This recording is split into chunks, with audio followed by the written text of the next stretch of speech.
तो चलिए आज की इस चर्चा में गहराई से उतरते हैं। भानगढ़ का किला राजस्थान की अरावली पहाड़ियों के बीच बसा ये वो नाम है जिसे सुनते ही जहन में एकदम से एक खौफनाक सन्नाटा और कुछ रहस्यमयी साए उभरने लगते हैं, है ना? आज हम इस किले की उन कहानियों को खंगालेंगे जो सदियों से लोगों की रातों की नींद उड़ाती आ रही हैं। और साथ ही हम उस सच्चाई को भी सामने लाएंगे जो सच कहूं तो इन भूतिया कहानियों से भी कहीं ज्यादा दिलचस्प और हैरान करने वाली है।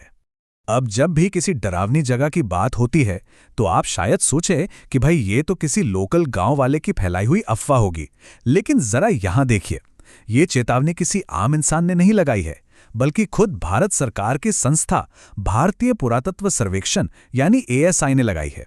मतलब एक ऑफिशियल सरकारी बोर्ड जो कह रहा है कि रात में यहां जाना सख्त मना है। यही वो बात है जो इस जगह के रहस्य को इतना गहरा कर देती है और लोग इसे इतनी गंभीरता से लेते हैं।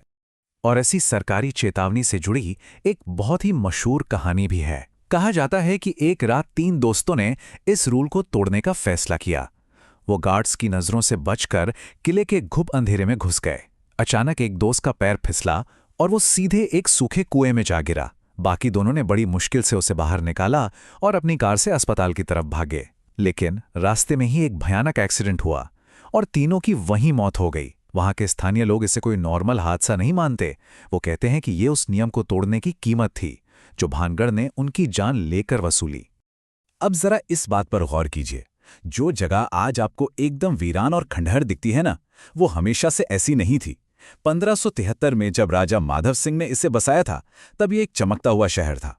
यहाँ 9000 से ज्यादा घर थे, बड़ी बड़ी हवेलियां थी और एक भव्य 7 मंजिला महल भी था। लेकिन आज ये पूरा शहर बिना छतों का एक खंडर बन चुका है। दीवारें तो हैं पर छत एक भी नहीं। लोग तो लिटरली ये तक दावा करते हैं कि आज भी अगर कोई यहाँ छत बनाने की कोशिश करे तो वो रहस्यमयी तरीके से भरभराकर गिर जाती है। आखिर इतने बड़े और आबाद शहर का ऐसा खौफनाक हाल हुआ कैसे? इस तबाही के पीछे 2 गजब की कहानियां सुनाई जाती हैं। पहली है एक साधु बाबा बालूनाथ की। उन्होंने शर्त रखी थी कि किले के किसी भी इमारत की परछाई उनके ध्यान करने की जगह पर नहीं पड़नी चाहिए। लेकिन जब राजा ने महल को ऊंचा करवाया और परछाई उन पर पड़ी तो उनके श्राप से पूरा शहर तबाह हो गया। दूसरी कहानी और भी फिल्मी है, काले जादू के माहिर तांत्रिक सिंघिया की। उसने राजकुमारी रत्नावती को पाने के लिए उनके इत्र को एक जादुई वशीकरण में बदल दिया, पर राजकुमारी को भनक लग गई और उन्होंने वो शीशी एक पत्थर पर दे मारी। जादू के असर से वो भारी पत्थर लुढ़कता हुआ आया और तांत्रिक को ही कुचल गया। मरते मरते उसने श्राप दिया कि इस महल में कोई भी जिंदा नहीं बचेगा। और देखिए, ये सब सिर्फ सैकड़ों साल पुराने श्राप नहीं हैं। आज के टाइम में भी लोग खौफनाक दावे करते हैं। कोई कहता है कि रात में औरतों के रोने की आवाजें आती हैं, कोई कहता है कि अदृश्य साये उनका पीछा कर रहे हैं। यहां तक कि बॉलीवुड भी इससे बच नहीं पाया है। कहते हैं करण अर्जुन की शूटिंग के दौरान एक एक्ट्रेस का बर्ताव एकदम से अजीब हो गया था। पर सबसे डरावना किस्सा तो एक जर्नलिस्ट का है। उसकी स्कूटी वहां अचानक बंद हो गई। तभी एक अनजान आदमी वहां आया, बिना छुए स्कूटी स्टार्ट की और मुड़कर बस इतना कहा, दे वॉन्ट यू। मतलब उन्हें तुम्हारी तलाश है। सोचकर ही रोंगटे खड़े हो जाते हैं। अब हम अपने इस एक्सप्लेनर के पहले अहम हिस्से पर आते हैं, गायब इतिहास। ये सारी रोंगटे खड़े कर देने वाली कहानियां सुनकर किसी को भी डर लग जाए, लेकिन जब हम ऐतिहासिक फैक्ट्स की जांच करते हैं तो एक बहुत बड़ा और हैरान करने वाला ट्विस्ट सामने आता है। इतिहास के पन्नों में राजकुमारी रत्नावती, तांत्रिक सिंघिया या बाबा बालूनाथ नाम की किसी भी इंसान का कोई प्रमाणित रिकॉर्ड है ही नहीं। ये लोग कभी एग्जिस्ट ही नहीं करते थे। तो सवाल ये उठता है कि जिस श्राप की बुनियाद पर यह सारा खौफ टिका है, क्या वो कभी सच था भी? बिल्कुल सच कह रहा हूं। इतिहासकार छान मार चुके हैं, पर ना तो कोई ऐसा शिलालेख मिला है, ना ही उस जमाने का कोई भी डॉक्यूमेंट जो इन किरदारों की पुष्टि करता हो। अरे जिन 3 दोस्तों के कार एक्सीडेंट की खौफनाक कहानी हमने शुरू में सुनी थी ना, आप यकीन नहीं मानेंगे, उसकी भी आज तक कोई पुलिस रिपोर्ट या एफआईआर नहीं मिली है। ये पूरा का पूरा मिथ सिर्फ पीढ़ियों से एक से दूसरे तक सुनाई जा रही कहानियों पर टिका है। और आप तो जानते हैं, हर बार जब कहानी सुनाई जाती है वो थोड़ी और ड्रामेटिक हो जाती है। तो चलिए अब दूसरे हिस्से की तरफ बढ़ते हैं, जो है डर का विज्ञान। अब आप पक्का सोच रहे होंगे कि अगर भूत नहीं है तो वो खौफ और घबराहट क्या है जो लोग वहां जाकर महसूस करते हैं? इसका जवाब है इंफ्रासाउंड। ये 20 हर्ट्ज से नीचे की साउंड वेव्स होती हैं। हमारे कान इन्हें सुन तो नहीं सकते, लेकिन हमारा शरीर इन्हें महसूस जरूर कर सकता है। अब भानगढ़ जो है वो सीस्मिक जोन 4 में आता है, मतलब वहां जमीन के अंदर हलचल होती रहती है। जब ये हलचल होती है और पुरानी पत्थर की दीवारों से हवा टकराकर गुजरती है तो ये नेचुरल इंफ्रासाउंड पैदा करती है, और इसी वजह से वहां जाने वालों को अचानक से घबराहट होने लगती है या लगता है कि कोई उनके आसपास है। इसे एक कमाल के असली किस्से से समझते हैं। 1980 के दशक में विक टैंडी नाम के एक इंजीनियर अपनी लैब में काम कर रहे थे। अचानक उन्हें ठंडे पसीने आने लगे। उन्हें लगा जैसे कोई उन्हें घूर रहा है, और फिर उन्हें एक ग्रे रंग का साया भी दिखाई दिया। वो बुरी तरह डर गए। लेकिन अगले दिन पता है क्या हुआ? उन्होंने नोटिस किया कि लैब में लगा एक नया पंखा 19 हर्ट्ज की इंफ्रासाउंड पैदा कर रहा था। जैसे ही वो पंखा बंद किया गया, वो भूतिया साया और सारी घबराहट छूमंतर हो गई। ये साबित करता है कि एक सिंपल सी साउंड फ्रीक्वेंसी हमारे दिमाग को कैसे चकमा दे सकती है। इसी बात को कंफर्म करने के लिए 2008 में गोल्डस्मिथ यूनिवर्सिटी के रिसर्चर्स ने एक जबरदस्त एक्सपेरिमेंट किया। उन्होंने कुछ लोगों को एक एकदम खाली सफेद कमरे में बिठा दिया और वहां चुपके से इंफ्रासाउंड और इलेक्ट्रोमैग्नेटिक फील्ड्स चालू कर दिए। नतीजे लिटरली हैरान करने वाले थे। 20% लोगों ने कहा कि उन्हें कमरे में किसी के होने का एहसास हो रहा है, और 8% लोग तो खौफ से कांपने लगे। सोचिए, एक एकदम खाली कमरे में। इससे यह साफ हो जाता है कि ये अदृश्य फ्रीक्वेंसीज हमारे दिमाग के साथ कैसा खेल खेल सकती हैं। और इसके साथ एक और साइकोलॉजिकल चीज जुड़ जाती है जिसे हम पेरिडोलिया कहते हैं। इंसानी दिमाग का एवोल्यूशन ही कुछ इस तरह हुआ है कि वो रैंडम आकृतियों में चेहरे ढूंढने का एक्सपर्ट है। अब जब आप भानगढ़ जैसे अंधेरे खंडहर में जाते हैं जहां टूटी फूटी दीवारें और अजीब सी परछाइयां हैं, तो आपका दिमाग अपने आप उन्हें इंसानी आकृतियों या भूतों का रूप दे देता है। और ये तब और भी ज्यादा होता है जब आपके दिमाग में पहले से ही ये बात सेट हो कि ये जगह भूतिया है। इसे समझने के लिए जरा 1976 में मंगल ग्रह की इस तस्वीर को ही देख लीजिए।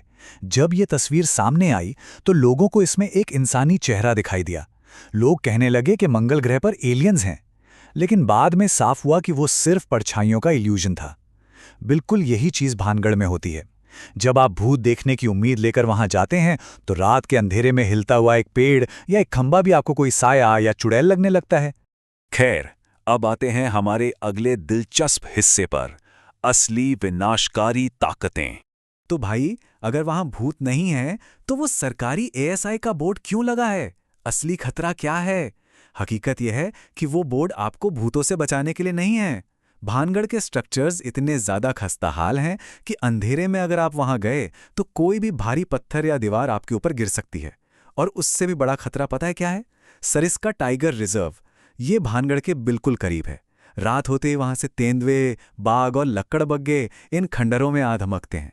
तो रात के अंधेरे में वहां का असली और जानलेवा खतरा साये नहीं बल्कि ये जंगली जानवर हैं। अच्छा, और वो खौफनाक आवाजें जो लोग कसम खाकर कहते हैं कि उन्होंने औरतों के चीखने या रोने की आवाजें सुनी हैं, वो असल में लकड़बग्घों यानी हाइनास की आवाजें होती हैं। अगर आप कभी किसी लकड़बग्घे की असली आवाज सुनेंगे ना तो आप धोखा खा जाएंगे। वो हूबहू किसी इंसान के दूर से चीखने या रोने जैसी लगती है। ऊपर से रात के सन्नाटे में पेड़ों पर कूदते बंदर आहटों का ऐसा भ्रम पैदा करते हैं कि किसी की भी जान सूख जाए। तो फिर सवाल यह है कि भानगढ़ असल में तबाह कैसे हुआ? इसके पीछे कोई काला जादू नहीं था, बल्कि ये एक असली ऐतिहासिक त्रासदी थी। 1720 में सवाई जयसिंह ने भानगढ़ पर कब्जा कर लिया, जिसके बाद इस शहर की अहमियत खत्म होने लगी और रही सही कसर पूरी कर दी 1783 के चालीसा अकाल ने। ये इतना भयानक सूखा था कि पानी की एक एक बूंद के लिए लोग तरस गए। भूख और प्यास की वजह से लोगों को अपना ये चमकता हुआ शहर हमेशा के लिए छोड़ के जाना पड़ा। ये थी वो असली तबाही, कोई श्राप नहीं। अब हम अपनी इस चर्चा के आखिरी हिस्से की तरफ चलते हैं।